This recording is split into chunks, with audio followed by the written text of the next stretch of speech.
negari Magoda aja tupeh mung sakyuping payung parandene kekuwungihan lahi.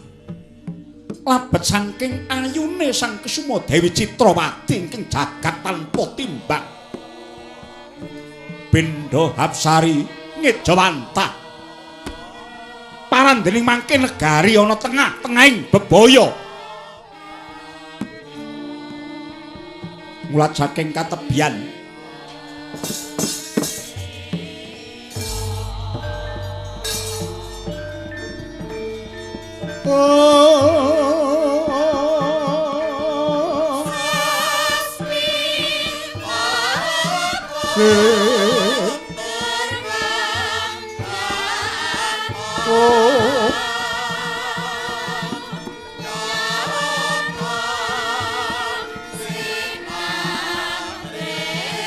rasing resangan kong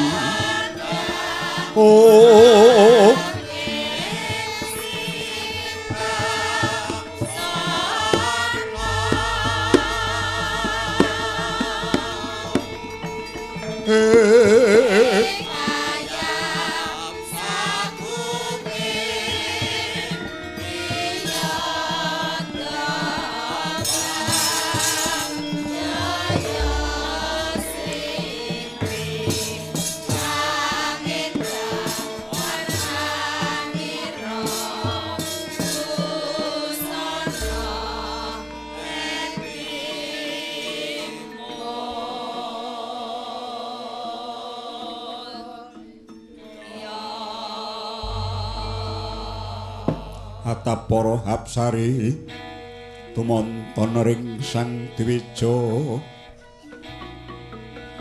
kadya kewor jiwa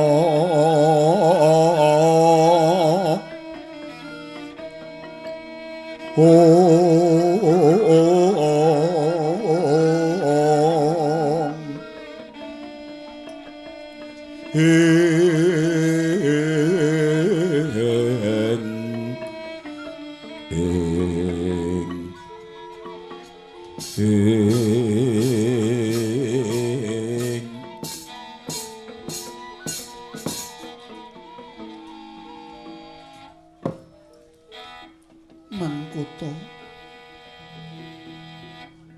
Yayi Prabu Citrasena kula wonten dawuh Kakang Mbok nganti gawe kaget teng tiaspun Kakang Dinesira nganti pawongan bagus iki sapa Yayi nggih sampun kula takeni ngaken bilih menika saking negari Maespati abdinipun Sinuwun Prabu Harjuna Sasa Bau ingkang wewangi Raden Sumantri nggih Bambang Sumantri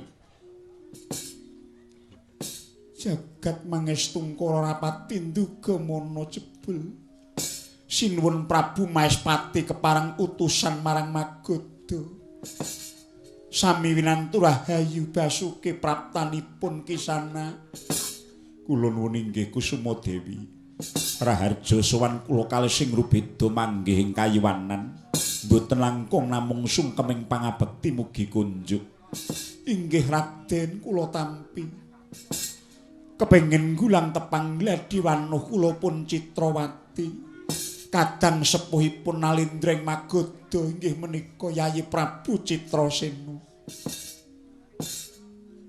menapa leres ngandika utusanipun Sang Nata Maespati Raden inggih kaluhuran dawuh Paduka Kusuma Dewi kula mundi dawuhipun Gusti kula Prabu Arjuna Sasrabau inggih labet anggenipun kepengin badhe nambut silaning akrami ceceking raos boten sanes kejawi namung dhateng Paduka Kusuma Dewi Citrawati namung kewala reh ning nyatanipun negari Magoda kinepung wakul binaya mangabdening Nalendra sewu negari ingkang dipun pandhegani Prabu Darma Wasesa kapareng inggalih Sinuwun Prabu Maespati kepareng utusan Bambang Sumantri kula kinen mupuh sayembara paduka nyingkiraken Darma Wasesa sakwadya balanipun nyat langening kalayan aklar pandamun sartinon lir kekonan surem sorotetan padang kasolan pajaring ong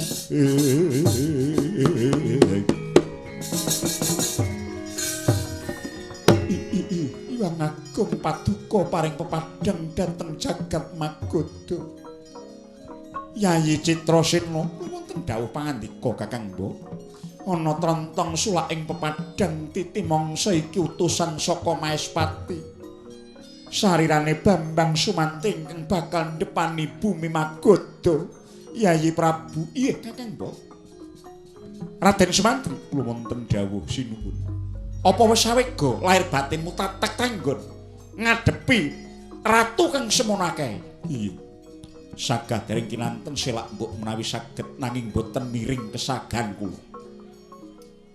kaplawah lebur tumpur wonten madyaning palagan tinimbang kula boten saged hamboyong Gusti kula Dewi Citrawati bagus yen pancen mangkono mara gage tindakno Bambang Sumantri Kusumayu kula nyuwun tambahing pangestu kang prayitna ngatos-atos inggih Raden mugi-mugi lanang jurit andika Raden langang ramyan ingkang sasongko kumenyal mangrengga ruming puri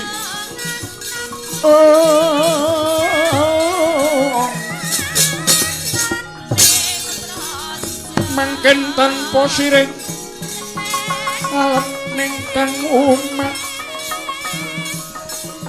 mas ler mulubing langit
Lunging kadung malengkung lir kawarsan Mindha Keswa Mindha Keswa lugar pripun Gus mandhap saking kraton Petro negara Magoda iki kaya anguk-anguk bebaya gedhe nggih wah menika genderane pun kemlebet teng pinggir-pinggir pun. Wong kaya jamur barat pesanggrane ratu-ratu niku pun kobek niku. Kowe tak kongkon. Ten pundi? Serawuh dong iki. Durung citruk ngulono. Mesti iki nggo. Angger mboten tebih-tebih purun nenek kan wangsul teng Jatisrana Gemang kula. Jatisrana ya liwat nggone Agus lho. Malah sisan mulih to. Cok mulihke iki lho. Ora diulihke mulih dhewe kok. Ten pundi, Gus? Wenehno layang. Ten pundi kok ngene dadak nganggo layang-layangan. Ya iki. Menyang tetungguling ratu sewu negara. Niki layange. Serene isine ya. Delok ta, Druk. Dek kaya sing nyumbang lagu ning Purwodadi kae. Isine kok 2000-an. Dewas arep tukoke klambi. Dibukai mung entuk 7.000.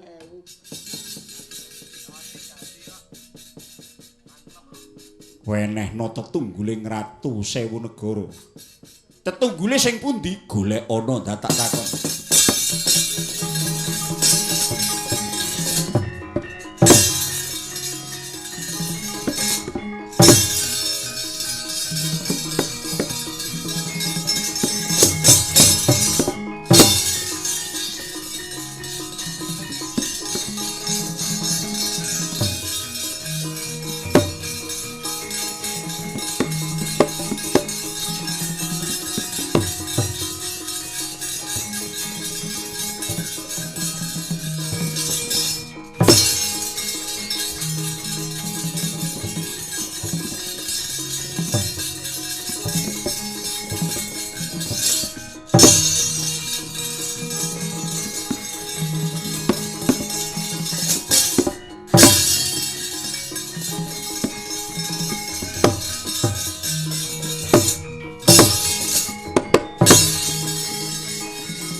Gunjang Kanjeng langit kelap-kelap katon lir kincanging sang mameh kandrung. Waduh, Yayi Sasrawyana wonten dawuh. Wah, gembelo temen iki. Ana ngarepe para ratu malang krik kiwa tengen. Diapure kaya sontret ngono.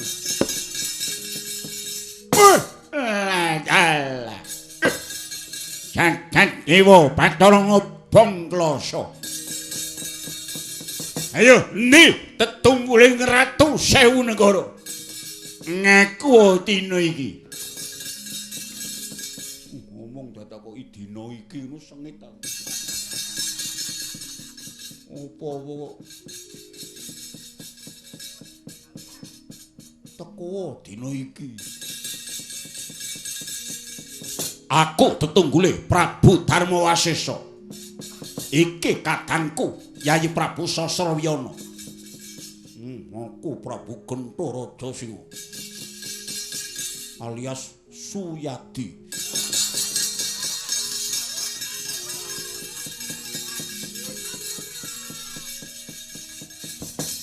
Aku dikongkon karo utusan Maespati Bambang Sumantri. Kongkonan saka Maespati Bambang Sumantri. Yo. Dikongkon apa? Kon menehke layang menyang kowe kabeh. Ndi layange?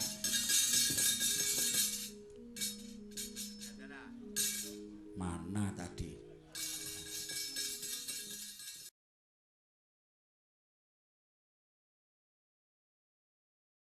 Ya, diwaca. Tuku pete wadai kreneng. Wong sak RT meteng bareng. Kleru. Oh, iki parikane Mbah Samiem. Iki. Nah. Ya kuwi. Wah, parat ora totoh ya.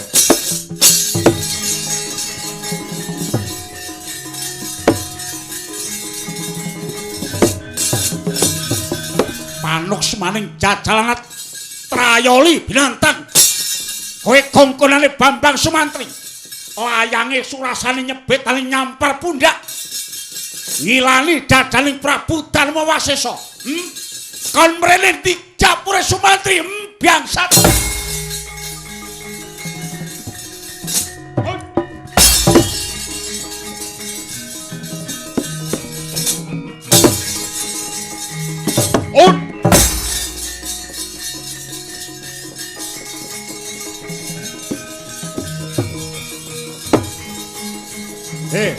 Maju. Padya prajurit Jawa Negara. Diremuk bala Maespati adepono. Yo.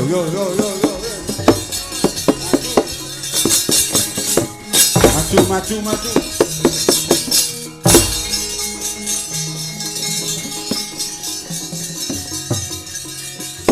Dadi, do maju. Yo.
Kok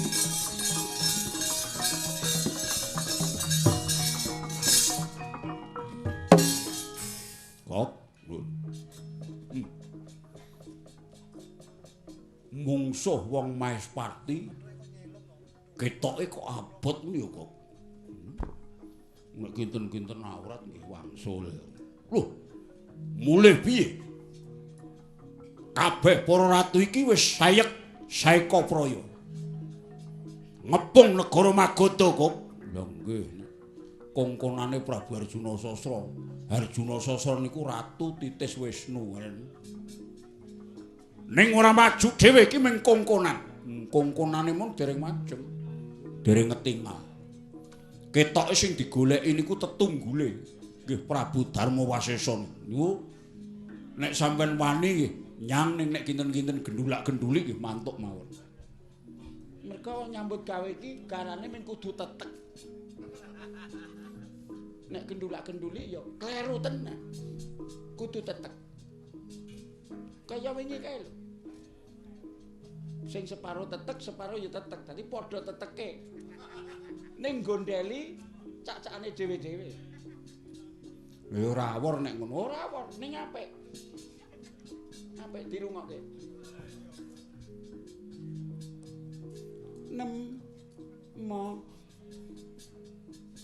Pun, nek maju nggih maju, nek mantuk nggih mantuk. Nah. Selak bali neh. Wah. Kae mau sapa kok niku mu? Nek mboten klentu lho niku telukan Maespati ning jenenge Adipati Suryaketu. Wah, Suryaketu kok nggih. Wonge nggih mboten sepinter. Dure nggih mung lumrah. Ya ming cendik. Cendik. Wonge cendik. Nek pun temandang mitayani nika sampean wani ampun wedi-wedi. Nek pancen wedi nggih mundur mawon. Wah, trondolo ketut. Sawangen kok kadohan tak trajangi kok. Nggih, ngati-ati.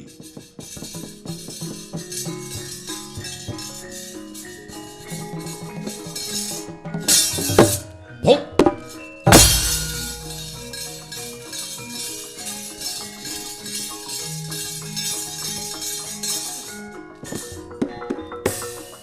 Bedhekanku kalah apa menang? Kalah wis. Titikane mayar juragan ki anggere ora tau njajakke kuwi kalah wis. Kalah wis ta. Lah mau yo jajak. Ya mau dek mbet lali. Dek nyampur dadi kek lali. Dapurmu ora lali. Nek ora nek 100 kilo ki pancen ora jajak. Wong ngelih kok ukurane kok kilometer. Wong ngelih ki ukurane ya weteng. Wetenge wis nglingking ya mangan kok. Dadak diituni 100 kilo. Diomongi kok ngeyel. Nek cara nggonku ngono kuwi. Nek perlu nyang Yogya ki kurang 20 kilo. Nek le mandeg ping 3. Ayo kere kowe engko.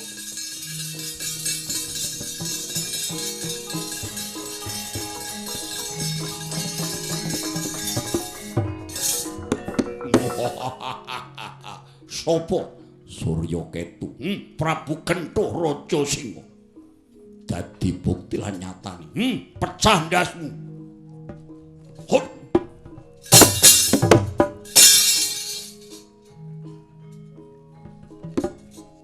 Wah, jamu e. Pecah we. Hahaha.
ayoli binanta nganti bubar maut longgo pusaka brodol dari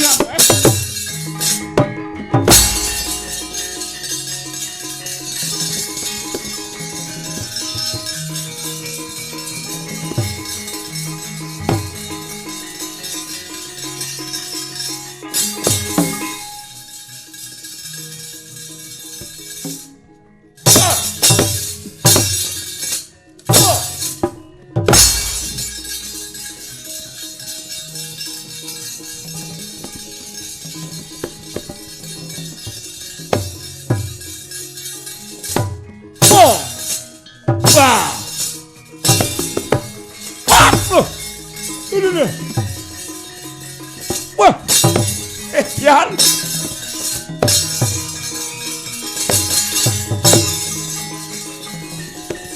Mundur, mundur.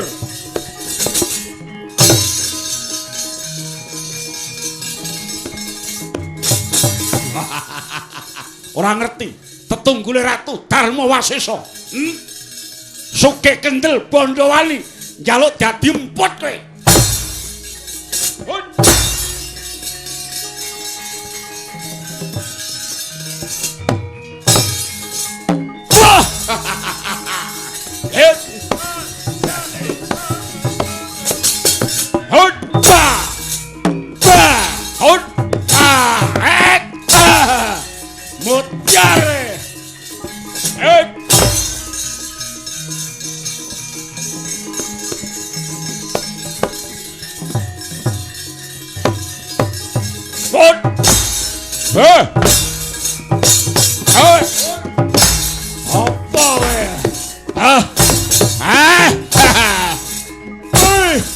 Ayo nih.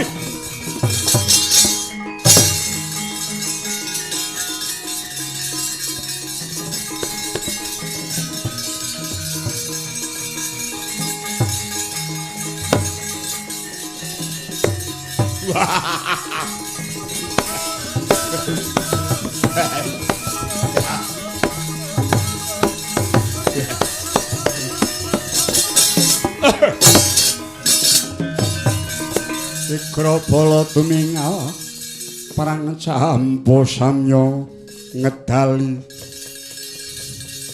lir tadhit wileting kota. Wah, dingkluk dililing-liling layangane. Kowe sapa? Tetungguling Ratu Sewu Negara Prabu Darma Wasesa. Bambang Sumantri. Lho, kowe sing titip layang mau.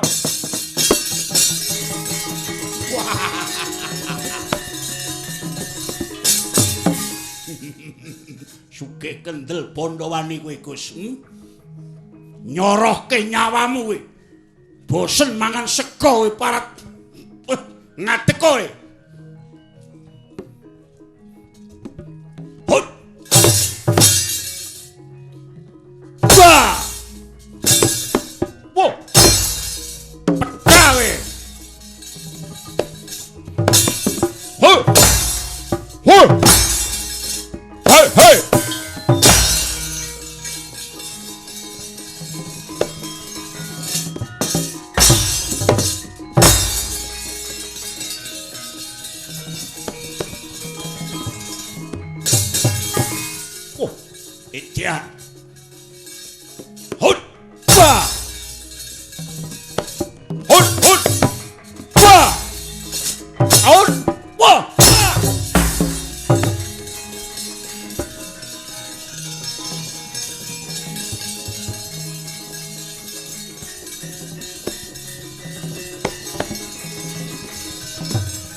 sapa?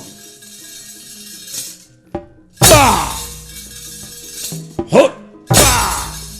Hut! Bah! Hut! Ah! Ah! Dia! Ah! What? Arep opo e?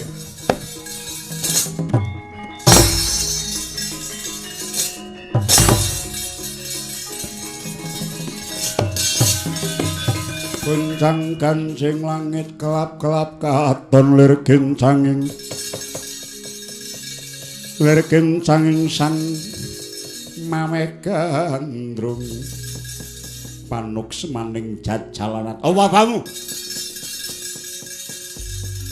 aku tega karo kowe kene arep ngembat jemparing tak seblake dadamu lunga nyawamu.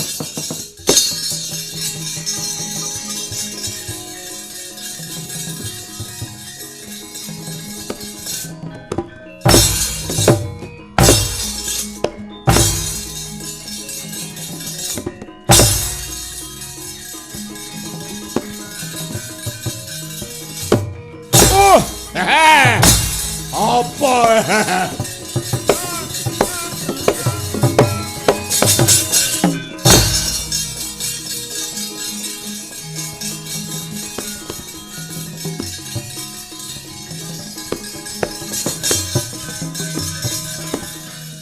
Sawangen, ayo. Sumantri sawangen aku. Gogrok wuluku ora, bucik kulitku ya ora. Keparat ora tata ayo tumplaken gaman senjata cakra pacangamu pareng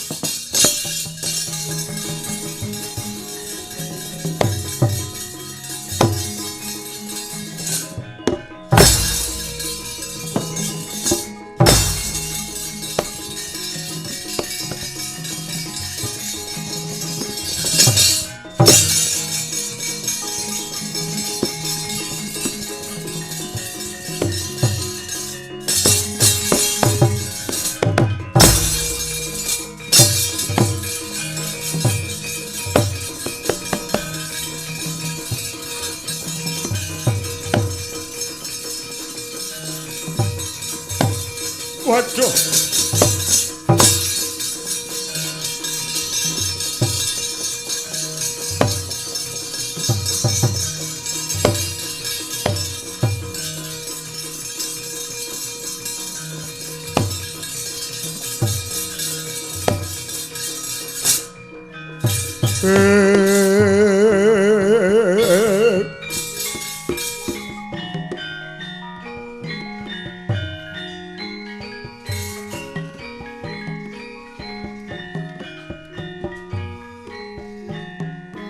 sing resang nangkung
nembang tengara mundur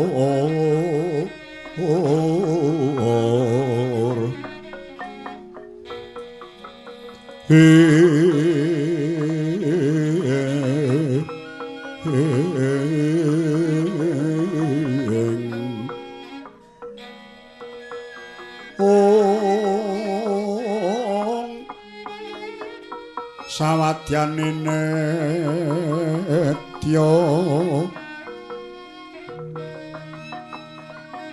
kondur jroning puraya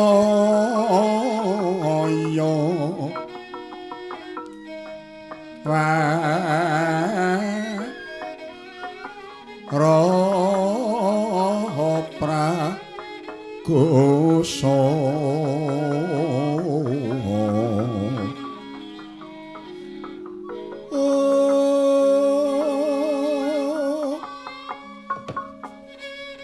Raden pingang manah kula tanpa pepindhan dene jingandika Raden sampun kasembadan nyatanipun tatas tuntas hamungkasi sampun sirna margi layu ketaman senjata andika Sang Bambang Sumantri lebur tumpur tanpa dados Prabu Darmawasesa semanten ugi kula ngaturaken genging panuwun Raden Sumantri inggih dawah sami-sami sedaya kala wau namung dados dutanipun Sinuwun Prabu sesembahan kula Sang Harjuna Sasrabawing Maespati mila sasat panjenenganipun piyambak ingkang rabasa mengsah rehning nyatanipun kaparinging kawasa kula dipun ampili kasekten mbok menawi nggih labet kula pinitaya dening ratu Gusti Ayu rehning sampun purna jejiban kula madhangaken negari Magoda mila kula nuwun sewu kaparenga tumunten kula boyong manjing dhateng negari Maespati kadosa garwanipun pepundhen kula sesembahan kula Gusti Prabu Harjuna Sasrabawi Raden nyuwun pangapunten ingkang agung perkawis menika kedah kula tata langkung rumiyin Raden manah kula keparengipun Raden Ayu kados pundi inggih kula nuwun sewu Raden najan singandika sampun saged madhangaken negari nanging kula nuwun sewu ingkang jumangkah sanes Prabu Arjuna Sasrabawi menawi kula tumunten badhe kaboyong dhateng negari Maespati duh Raden estunipun kula kepengin sanget ngluhuraken asmanipun Prabu Arjuna Sasrabawi rehning babaring lampahan sanes panjenenganipun ingkang ngebaraken kadigdayan sanes Prabu Arjuna Sasra piyambak ingkang tumandang magut paprangan nanging inggih utusan sentananipun Raden kathah-kathahing tiyang doh nyono cerak nyono sinengguh bilih Prabu Arjuna Sasra wau boten sepintena kadigdayanipun nyatanipun dene kekudangan saking calon garwa kemawon boten dipun ayahi piyambak kula purun dhateng nagari Maespati nanging ingkang kedah garwa kula inggih satriya ingkang sampun netepi kekudangan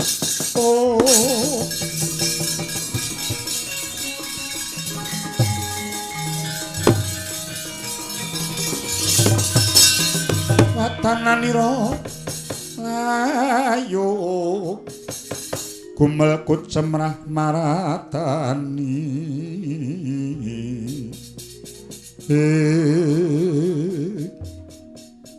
aduh Raden Ayu kula sampun matur wit kala wau bilih kula namung ngadhap Purduta utusanipun Gusti kula mendah tetusan menapa ingkang badhe kula sandhang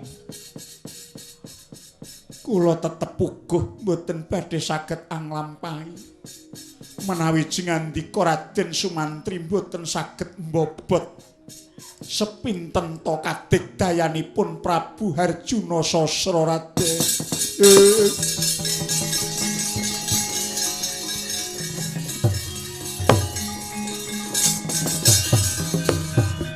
Raden Ayu, Raden Ayu.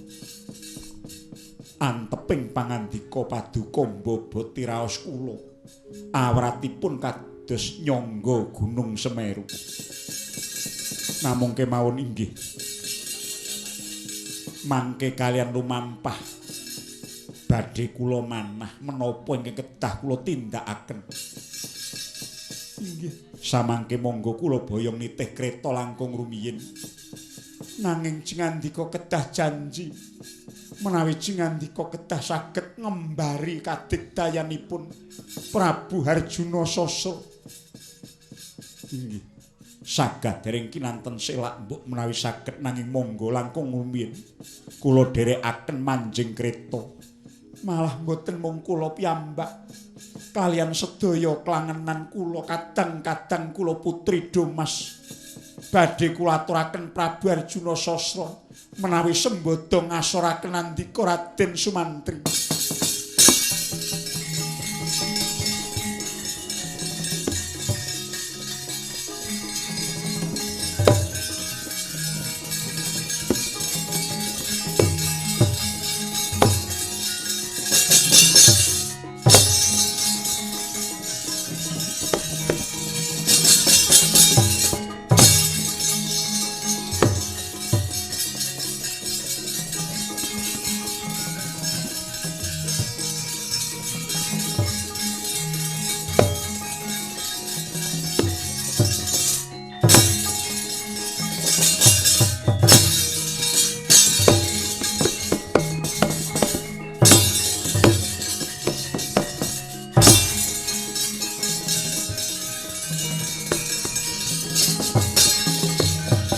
Ledek hanglir mendung kaya sela blekiti. Sela araning watu blekiti semut. Gledek lampahing para prajurit miwah bala ingkang wis manunggal dados setunggal. Saperangan ageng ratu tetelukan wadya balaning Prabu Darmawasesa miwah prajurit saking Magadha Batan Kantun Prawira Maespati ngiring lampahing kreta ingkang wis tinityan dening Kanjeng Ayu Dewi Citrawati miwah Bambang Sumantri Batan Kantun Kyai Patih Arya Surata miwah para prajurit saya tebih lampahe wis prapta njaban kutha Maespati.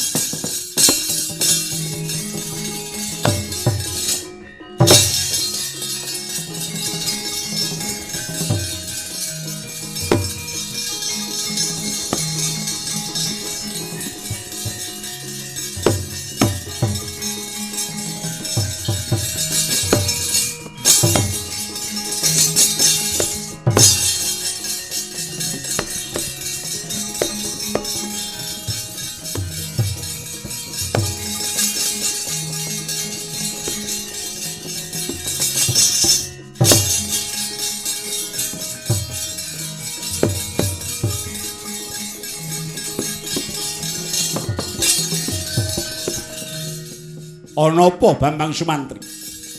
Kula nuwun sewu Kyai Patih Surata. Piye? Wontenipun mandheg wonten jawining kitha Maespati. Keparenga kula nyuwun gungan, nyuwun tulung dhateng andika Ki Patih supados andingini. Ndisiki inggih andingini. Manjing wonten pura sowan ngarsanipun Gusti kula Prabu Arjuna Sasra Bahu. Wigatine kula aturi ngaturaken nawala kunjuk ngarsanipun Gusti kula. Layang saka sapa? Saking Bambang Sumantri. Lho. Raden, kowe kok cumantaka? Kowe durung tinampa pasuwitanmu wani nglayangi ratu. Inggih sepisan kemawon kula nyuwun gungan. Apa isining nawala? Mboten sisah kula aturaken. Mangke Gusti Prabu Arjuna Sasra piyambak ingkang kedah narbuka. Wah. Banjur kowe kula badhe nengga wonten ngriki kemawon ngantos menapa ingkang dipun keparengipun dipun keparengaken sinuwun Prabu Arjuna Sasrabahu. Wah, lelakon apa iki Bambang Sumantri? Kula nyuwun tulung saestu Ki Pati. Ya, hele.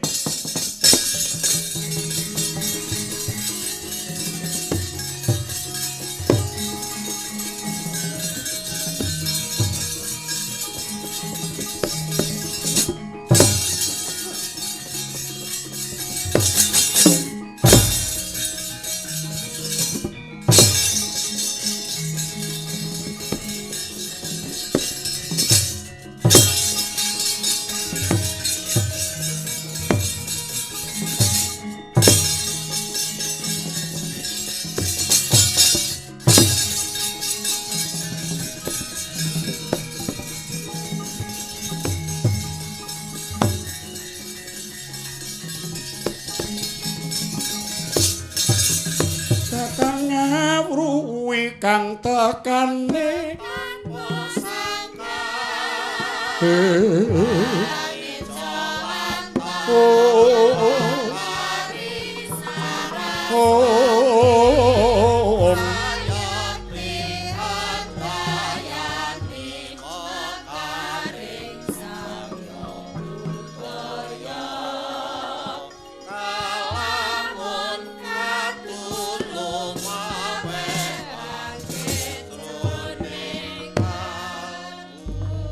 kula nuwun amit pasang kaliman tabik sinabeta ing iloduni dumawahing tawang towang. Sinuwun sawetawis randhat sowan kula. Iya Surata. Malah nganti cumengklungen kaya ngenteni sileming palwa gabus miwah kumambanging watu item. Kadiparan pawartane lan endi Bambang Sumantri? Yen wis bisa Sumbaga Wiratama ngisas angkara murka ingkang dumadi saka Darma Wasesa mesti nimboyong calon garwaku. Inggih sinuwun lepat nyuwun gunging ngaksami estunipun Prabu Darma Wasesa sampun pejah dening Bambang Sumantri.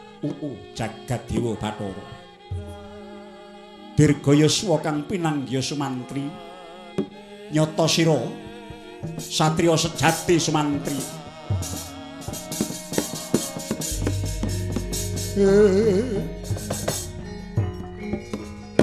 Surata yen ngono cepakno bakal upacara dhaup ingsun kelawan Yayi Dewi Citrawati. Aduh sinuwun nyuwun pangapunten langkung rumiyin. Ana apa? Kula seba ing ngarsa paduka ngrumiyini lampahipun Bambang Sumantri nggih labet saking kula dipun kengken Bambang Sumantri. Wani kongkon patihku. Sumantri saiki ana ngendi? Wonten jawining kitha Maespati.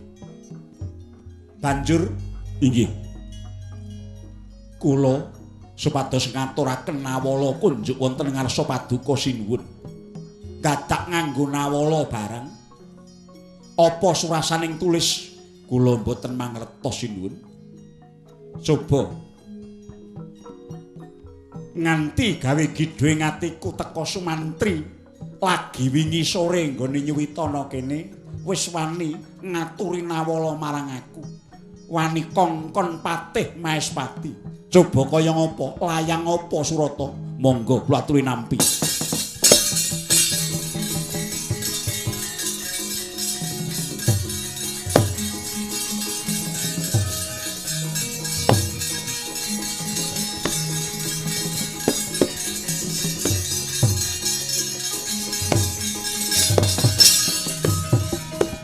Gusti Arjuna Sasra Patuko pepunden mami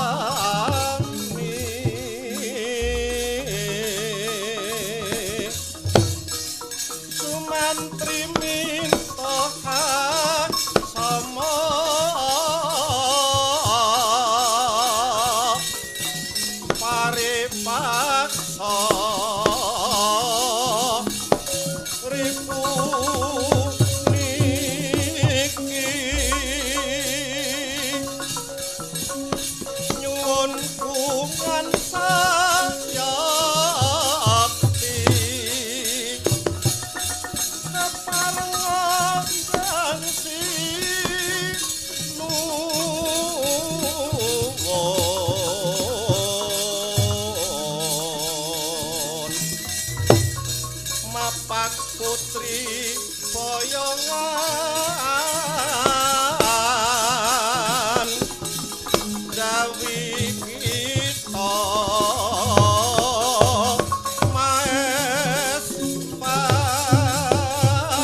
Aja muntap lir kinetap duka yaya sinipi Jojo bang mawingo-wingo bagus tenan kowe Suman kowe wong lanang tenan sinuwun nyuwun gunging samudra pangaksami awit kula cumantaka iya ya, muga-muga kowe dadi wong peng-pengan tenan.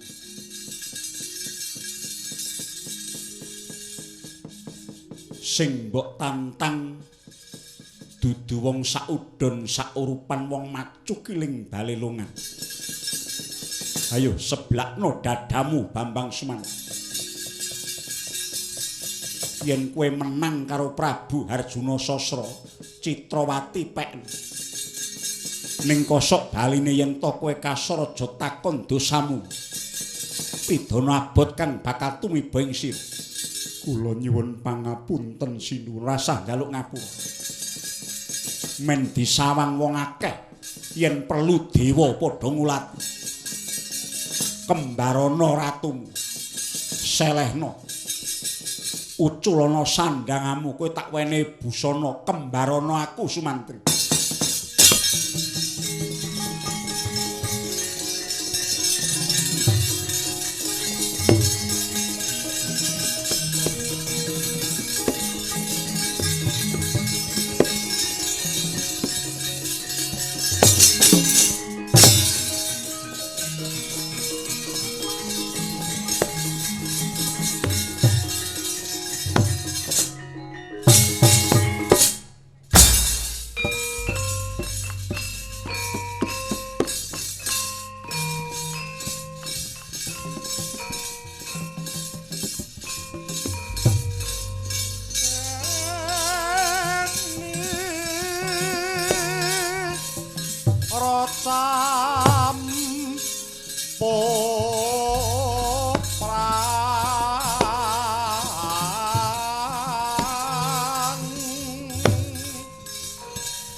Ayo. Aja leren Sumantri. Leren atus keringetmu suda kekuwatanmu. Yun pangapunten sinuwun rasah basa. Paripaksa. Kula tetep badhe ngaben siwing Sang Hyang Kala. Ya tokno Sumantri.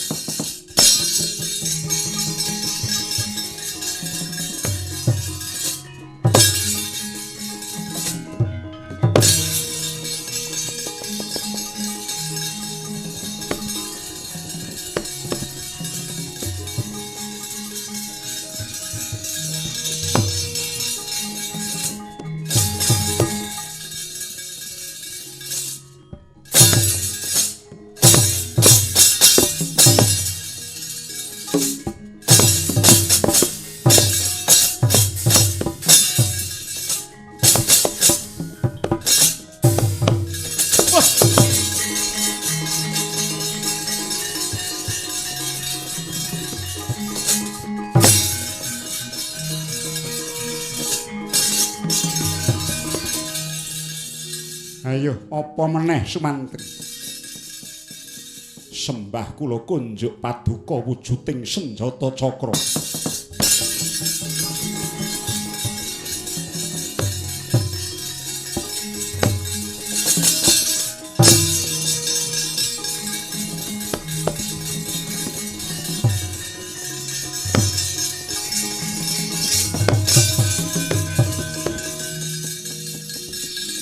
Mulat saking katebyan mubeng kumitir ing astane Bambang Sumantri mawa cahya ngewong nenggih Kyai Senjata Cakra mesem jroning wardaya nanging esmu gidhuh ing manah Nalendra Maespati. Apik kowe Sumantri. Kowe wani nglawan aku Sumantri. Sumantri. Sumantri.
Sumantri sawangen cakra wis ndak tampa ing tanganku. Ayo kowe nangisa Bambang Sumantri.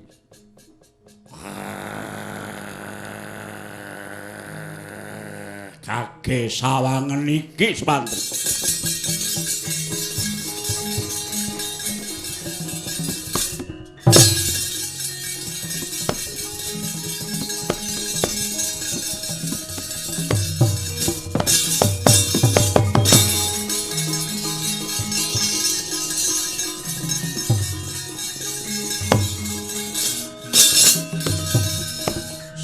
nuwun.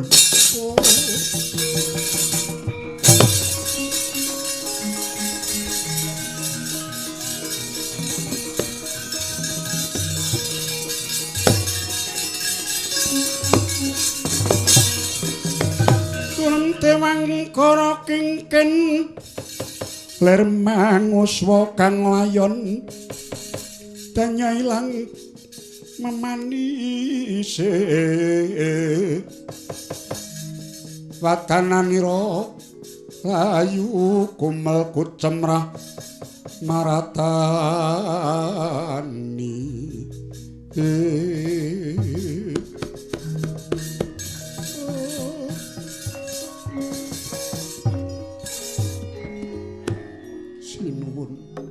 jimat sesemban kula ngurmaosi mboten sepinten wonten ing sandhap ampian paduka bebasang namung bathang walang balung peking ingkang boten gadah daya menapa-menapa sinuwun kula pasrahaken pecah gesang kula kunjuk wonten ing ngarsa paduka